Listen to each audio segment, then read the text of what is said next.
आणखीन 2-3 दिवसांनी ते असेच एका गावात गेले. पण त्या गावात गौतम बुद्धांबद्दल पूर्वीच कोणी काहीतरी सांगून ठेवलं होतं.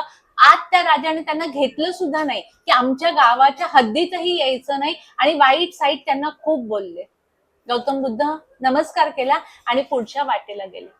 त्या दिवशी मुक्कामी केल्यानंतर त्या शिष्यांना फळं, आपलं चूल पेटवण्यासाठी लाकडं सगळं गोळा करायला लागलं. राग राग आलेला की एवढं दिलं होतं, ह्यांनी घेतलं नाही, एवढं सगळं आपल्याला गोळा करायला लागतंय. मग एकाने हिंमत करून विचारलं, म्हणजे सगळ्यांचं ठरलं आणि आपण विचारूच यांना, म्हणून विचारलं की तुम्ही का घेतलं नाही, एवढं आपल्याला मिळत होतं. तर गौतम बुद्धांनी सांगितलं, मी ते सुद्धा घेतलं नाही आणि राजाने जे वाईट बोललं ते सुद्धा घेतलं नाही.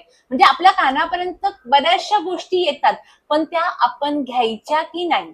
म्हणजे स्तुतीही कोणाची घ्यायची नाही, आणि काही वाईट बोललं तर मी जर माझ्या कानातनं ते आत घेतलंच नाही किंवा मी ते स्वीकारलंच नाही, तर ते माझ्याकडे येणारच नाही.